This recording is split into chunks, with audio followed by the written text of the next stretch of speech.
All right, so today the president wrapped up his trip to England. He held a joint press conference with the British Prime Minister Theresa May. Now, the president discussed America's special relationship with the United Kingdom and so much more. Let's take a look. The relationship between our two nations is indispensable to the cause of liberty, justice, and peace. The United Kingdom and the United States are bound together by a common historic heritage, language, and heroes. The traditions of freedom, sovereignty, and the true rule of law were our shared gift to the world. They are now our priceless inheritance to a civilization. We must never cease to be united in their defense and in their renewal. I would say I give our relationship, in terms of grade, the highest level of special. So we start off with special. I would give our relationship with the UK, and now, especially after this 2 days, with your Prime Minister, I would say the highest level of special.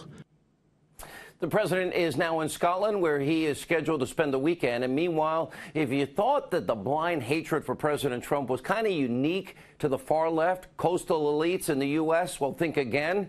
Today, President Trump's visit right here to the U.K. was accompanied by waves and waves of angry protesters. By the way, as I predicted, whenever America shows strength, we see this, like with Ronald Reagan. And while President Trump was holding important meetings with the Prime Minister, thousands took to the streets yelling and chanting and holding up their signs and marching around and complaining about pretty much everything from capitalism to everything Trump. But in order to get a more accurate picture of these protests, I actually went down to the protests right in the middle of it, interviewed, well, some of these Trump-hating Europeans face to face. Take a look.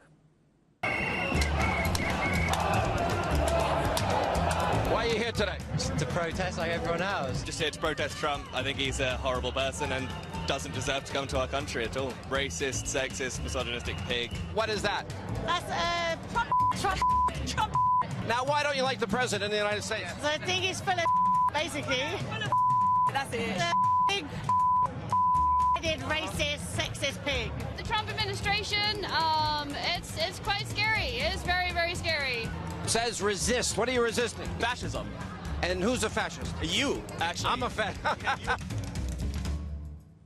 By the way, I was shocked at how many people knew me, and predictably, as you see, there was a lot of anger, not a lot of serious answers from London's liberal socialist freeloaders. They're living in a fantasy land. Now, stay tuned. We have the full highlights of my time in the middle of this anti-Trump protest. That's coming up later in the show. But first, we have new developments from Robert Mueller's witch hunt earlier today. The Deputy Attorney General, Rod Rosenstein, he announced the indictments of 12 Russians who were accused of hacking into former Clinton campaign chair John Podesta's emails and then leaking them on the Internet. By the way, the 12 Russians charged are all GRU agents. That's the Russian version of the CIA. By the way, they'll never come here for trial. So it's interesting, and we've got to ask questions about that. And no Americans, Rod Rosenstein said, are suspected now of playing any role in these election crimes. Let me repeat. He said no Americans were involved. None. Now, despite this, there you go over to fake news, conspiracy TV, MSNBC, and there's Andrea Mitchell thinking this actually proves a nexus between Trump and Russia 2 years in. And they're still believing their own lies. Watch this example of fake news. I just want to clarify, it was exactly a month later, July 27th, when the president said what he said about Russia, if you're listening, and they already were doing their phishing operations. But clearly, there was a nexus between what was happening that summer and the comments of the president. Meanwhile, her colleague, he's no Tim Russert, Chucky Todd, he's urging President Trump to cancel all talks with Vladimir Putin. Take a look. It's stunning to me that there isn't a larger chorus here to at least postpone it, right? Why would you, if you recall, President Trump canceled the North Korean summit for a day, technically, based on what he thought was, you know, nasty words that were said about Vice President Pence. So he threatened to cancel a summit, essentially, for much less than, obviously, the indictment of Vladimir Putin, who clearly now, at least if you believe the United States Justice Department, they have confirmed that Vladimir Putin has lied to the president to his face. And while the left predictably is freaking out and hyping up these indictments, they seem to be conveniently forgetting about the time not so long ago when they couldn't have cared less about election hacking. Now, remember when Trump raised concerns about rigging the election in 2016? Remember then President Obama, October 2016, he just laughed it all off, told Trump, stop whining.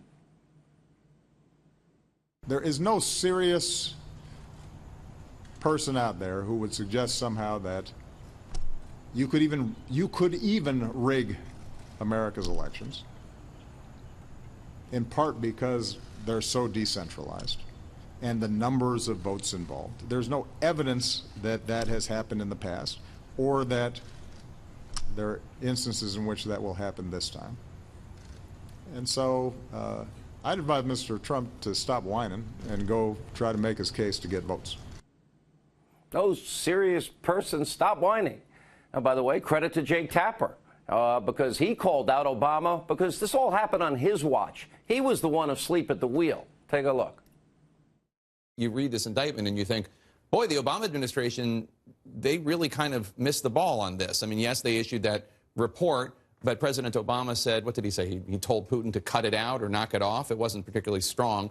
And then there was all this hesitation about warning the American people for fear of looking partisan. In retrospect, doesn't it seem to you that perhaps the Obama administration was at least to a degree asleep at the switch? Now, of course, that's right. And we have said over and over again on this show, we have all known about Russian efforts to conduct election sabotage and chaos for years. Let's go back to 2014. House Intel Committee Chairman Devin Nunes, he warned us about all of this in the lead up to the 2016 election. Again, years before it happened, Obama was president. There were countless more warnings about this from Intel officials and many others. And excuse me, how many countries hacked Hillary Clinton's email server? Was it China, Russia? Was it the Iranians, the North Koreans? And despite the known risk, Hillary Clinton, well, she decided to conduct official, top secret government business on that private server to the illegal, which we know was hacked by at least 5 foreign powers. And we also know the former Clinton campaign chairman and the DNC, they were easily hacked. Today, Podesta called into CNN to celebrate Mueller's indictments. We'll tell you how stupid he is after you watch this.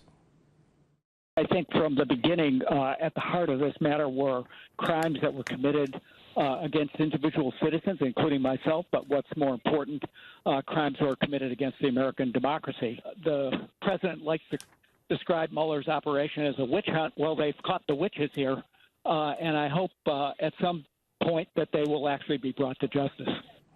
We all know Podesta is nothing but a political hack, and we have known about Russian interference and attempts to create chaos and discord in America, at least since Devin Nunes' 2014 warning when Obama was president. And by the way, Mr. Podesta, the witch hunt is not whether or not foreign powers tried to influence and hack into our elections.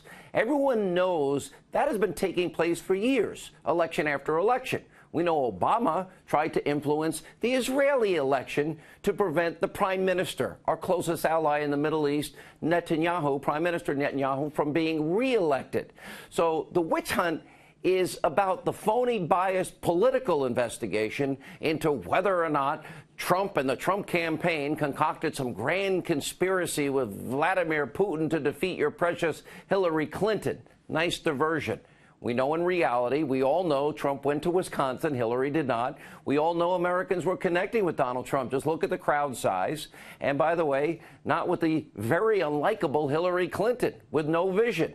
And how many reports do we need to now show that no votes were impacted? And I can go on and on. But tonight we're asking the question, why announce these indictments today on the eve of this meeting between the president and Vladimir Putin? To me, this timing is suspect. We all agree that Putin is a hostile actor. We all agree Russia is a hostile regime that needs to be held accountable. But we're only days away from the president's long-scheduled meeting with Vladimir Putin. So what does this announcement today accomplish other than keeping Russia, Russia, Russia in the headlines ahead of the president's trip? Now, today, the president previewed how this would play out in his upcoming meeting. Let's take a look. We'll be talking to President Putin about a number of things. Ukraine. We'll be talking about Syria. We'll be talking about other parts of the Middle East. I will be talking about nuclear proliferation. And we'll be talking about other things. I know you'll ask, will we be talking about meddling? And I will absolutely bring that up. I don't think you'll have any, gee, I did it, you got me. There won't be a Perry Mason here, I don't think, but you never know what happens, right? But I will absolutely, firmly ask the question.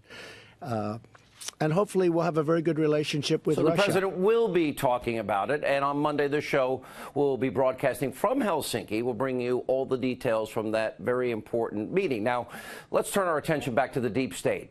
After first defying a subpoena, Trump-hating FBI lawyer Lisa Page finally did appear before a closed-door hearing on Capitol Hill today. Now, this comes after her Trump-hating former colleague and boyfriend Peter Strzok testified during an explosive public hearing in the House yesterday. Last night, we showed you the countless instances where the corrupt, biased FBI investigator played verbal gymnastics, flat-out lied during what was contentious questioning. And as you might imagine, your friends in the left wing, destroy Trump, mainstream media were cheering him on every step of the way. Remember, this is a disgraced high-ranking government employee who said he can smell Trump supporters at a Southern Virginia Walmart. Irredeemable deplorables, people that cling to their God, their guns, their Bibles, and their religion. That's, I guess, who we all are. Watch this. It was like really watching something out of the 50s, out of the McCarthy era, where you see someone brought up, ordered to answer questions he can't possibly answer. It was really an appalling piece of behavior from the leadership of that committee. Well, I'm personally glad that Peter Strzok had an opportunity to talk publicly about this, and so that the American people could see his professionalism, as well as what I think is his integrity. I think it's remarkable that Strzok has that is actually the most robust defense of the FBI that we've heard from a sitting official. I think that really was remarkable. It was for show. It was for show. The whole thing was for show. We didn't learn a lot new. The whole thing was odious in a way. The Russian intention was to sow dissent here in the United States. From their perspective, mission accomplished. This is a day that arguably, in the minds of many, may have empowered Vladimir Putin. Folks, you have to view today's hearing in light of what's happened these last 36 hours. President Trump did trash NATO. He shrugged off Putin's meddling in our presidential election, and now his allies in Congress are holding what some say looks like a show trial that's intent on undermining the investigation into Putin's meddling. One thing is for sure, if Russia intended to sow discord in this country, mission accomplished. They should be ashamed of themselves, and I do believe if anybody watches this, they will understand why there will be this blue wave, because people are just fed up with these pathetic, sniveling little cowards. I was not just confused who the villain was. It was very clear who the hero was by the end of the 9 hours of pounding this guy. Mission accomplished under Obama. And look at what the president said to the German Chancellor, Merkel, this week, when he said, you ought not be that energy dependent on Russia. And by the way, we have plenty of natural resources and energy that we'd love to export to Germany, because that dependence undermines even the mission of NATO. Do they care about government oversight, the Constitution, abuse of power? Do these people care about corrupt, high-level actors in the FBI? The answer is pretty obvious. The destroy Trump media's hatred for the president and his smelly supporters, it obviously supersedes all integrity. Journalism is dead. There's no longer a pursuit of truth.